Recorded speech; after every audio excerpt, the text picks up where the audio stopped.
Hi everyone, so today I got this old GX25 Honda engine, and the reason I bought this was because I want to make a range extender for my electric bike.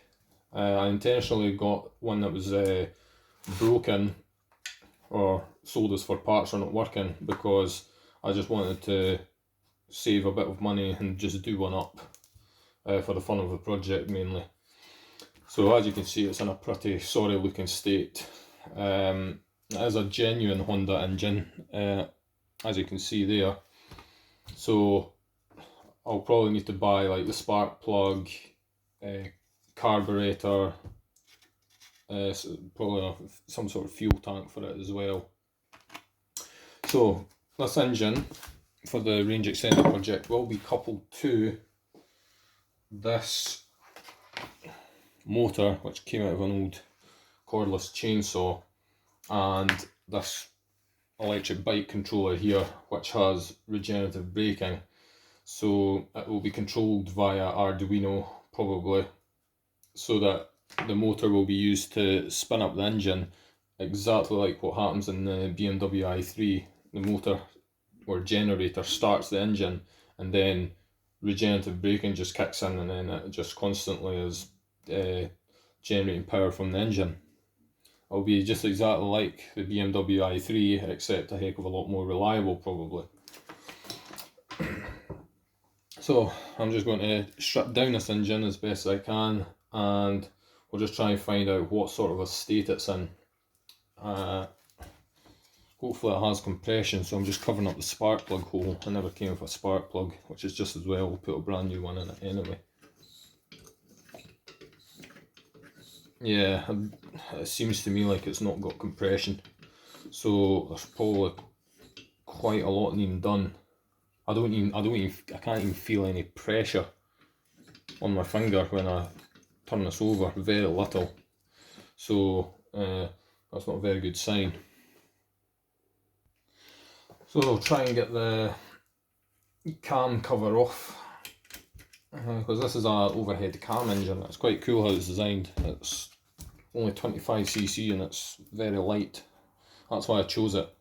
It's supposedly got a 1 horsepower rating, so I reckon realistically after I've connected the generator to it I might get about 400 watts, because 1 horsepower is about 741 watts.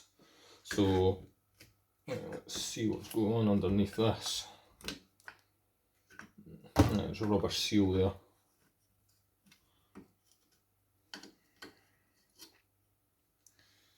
It's not looking that horrible at all actually.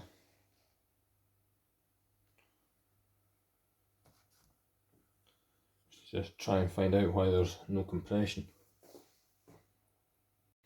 Okay, so what I'm doing is I'm just taking parts off it and spraying them with this stuff, which says it can actually degrease engines as well, but we'll see.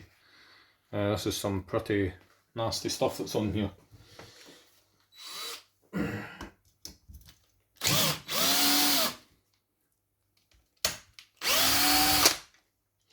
So we'll just try and get as many of the screws off as possible.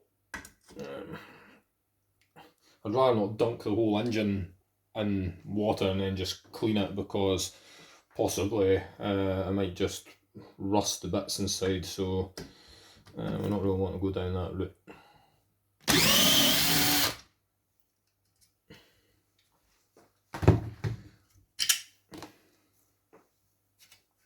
I think it'll need a new timing belt also. The one in it's got some very early signs of sort of perishing.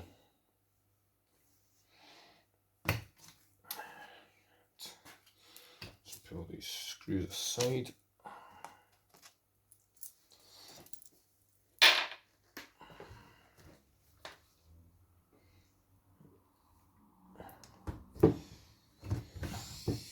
Yeah, actually I'm just going to spray the whole thing.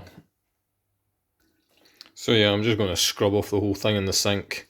Being careful not to turn this, because with just all the water or whatever getting in it, that could score the cylinder bore, so we don't want that to happen. Well, I'm having an absolute nightmare getting this engine apart. When I was trying to get the bottom crankcase off, I stripped one of the heads on the bolts, but hopefully there should be enough length left once I get it off, so I could grab it with something and get the rest of it out. It was going to be a right pain to get sorted. I had to drill the head off it. And now the flywheel is absolutely stuck on, so you will need some sort of flywheel puller, and I'm trying to make one just now. I just drilled a hole in this sort of hoverboard motor holder here, which I just had lying around, and I managed to thread this through it. But if the thread's in that strip, what I can do is I could just put a nut on the other side of it, and hopefully that'll get the flywheel off. Well, I managed to get it totally disassembled now, near enough, and the scoring to the inside of the bore is pretty severe. I don't know what's caused that, whether it's carbon build-up which has fallen into it, or somehow a piece of metal has managed to get into the engine from somewhere. Either way, it looks pretty serious. Judging by the black oil that was inside it, the engine's obviously not been looked after very well. So I'm going to see if I could find a flap, one of those flap wheel sander things, and try and hone that out a bit until it's nice and smooth inside, and then I'll just get new piston rings. So it shouldn't cost too much to get this engine working again. Let's see, the rest of it's over here. This is the sort of state that the piston is in. Not pretty. I certainly wouldn't reuse the rings on that. You can see that they're all just scratched to bits. Ignition coil's been all nice and cleaned up as well. It seems to be in pretty good condition.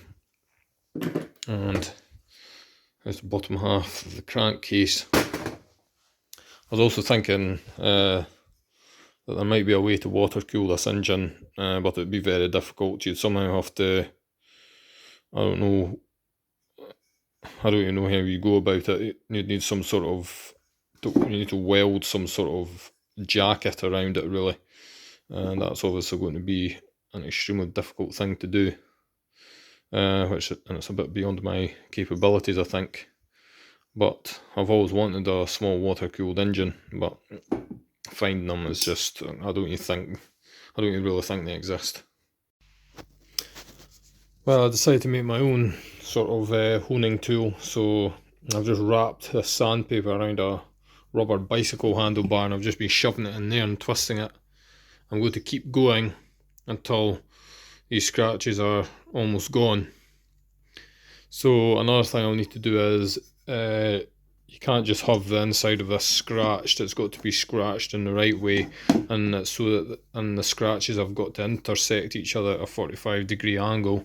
That's to do with the oil circulation, so I'll make sure that I take good care of that. Another thing about the piston, it's got some scratches on it, but I think I should be okay just replacing the rings on it, because the rings are sort of grooved to the shape of the inside of the cylinder there, where like all the scratches are, so I'll just get those replaced. But other than that, the rest of the engine seems to be totally fine. I'll probably just run it on propane gas actually, because when you run these on petrol they just get all covered in crap inside, and the oil doesn't last as long, so maybe the engine will do better on propane. Well, I think I've more or less finished honing this cylinder out, so I think it's looking about right. I'll just try and get it into the better light. As you can see, I've tried my best to get a nice sort of 45-degree score pattern in there. So hopefully that should run really nicely. So before it was all absolutely scratched to bits, but now it should hopefully be okay. Although it may be possible that the piston rings don't seal properly now because of the cylinder being slightly larger. what I did was I just gently sanded as much of the sort of sticky out bits off the rings as I could, so hopefully they shouldn't make any new scratches in the bore. Well, there we go, that's the engine just about totally rebuilt. I decided just to, as I said earlier, just to put the old piston and rings back in, and the compression seems to actually be pretty good. So I've just ordered a spark plug, and I'm going to probably just 3D print a propane carburetor for it. Although there might be an issue with that, obviously, with temperatures, so I might just get a normal carburetor. I think they're only about 10 to 15 pounds, and I've got the exhaust in there as well, so I just need to get the rocker cover back on, and then put the ignition coil on, and then it should be ready for a test when everything arrives.